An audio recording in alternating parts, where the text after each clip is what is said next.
The two state receptor model, ये हमारा एक और मॉडल है, ठीक है। इट इज़ एन ये based on the drug and receptor binding है, okay. An attractive alternative model for explaining the action of agonist, antagonist, partial agonist and inverse agonist have been proposed. क्या है ये? The receptor is believed to exist in two interchangeable form, that is R A and R I. दो form में हमारा receptor exist करता है, R A and R I. R A जो होता है ये एक्टिव होता है, आर आई जो होता है ये होता है इनएक्टिव, ठीक। फिर कह रहे हैं in which they are in equilibrium, जो इक्विलिब्रियम है,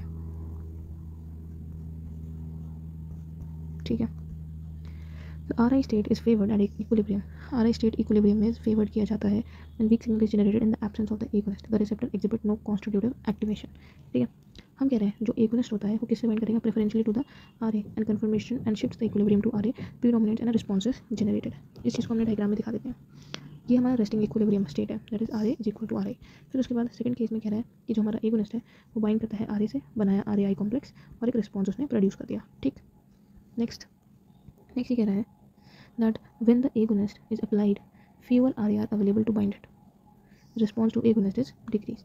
जब हम एगोनिस्ट को अप्लाई करेंगे तो और अप्लाई करेंगे, पहले से हमारे आर ऑक्यूपाइड है एगोनिस्ट से, हम और आर डालेंगे और एगोनिस्ट डालेंगे तो क्या होगा? आर तो पहले से ही ऑक्यूपाइड है, तो फ्यूअर हमारे पास रिस्पॉन्स जो होगा एगोनिस्ट का वो डिक्रीज रहेगा डेफिनेटली। अगर 10 में से 8 पहले ही ऑक्यूपाइड होगा, बचे कितने? 2 आर के, और आर आई के तो सारे ही खाली हैं, तो यही कहना चाह रहा है। तो agonist has only slightly greater affinity for RA than RI. The equilibrium is only modestly shifted towards RA even at the saturating concentration. A submaximal response is produced and the drug is called the partial agonist. इसको भी हम diagram में देखना चाहेंगे। दूसरी बात हमारी antagonist वाली आ गई, एंटागोनिस्ट ने कंबाइन करा, दोनों से करा, एंटागोनिस्ट तो कभी रिस्पॉन्स प्रोड्यूस ही नहीं करता है ना। तीसरी बात हमारी आई पार्शियल एगोनिस्ट की, दैट वाज सी। पार्शियल एगोनिस्ट की थोड़ी सी एफिनिटी ज़्यादा थी RA के लिए, लेकिन जो है कि RI से भी वो कंबाइन करा है और प्रोड्यूस करता है एक सब मैक्सिमल पार्शियल रिस्पॉन्स, ठीक है।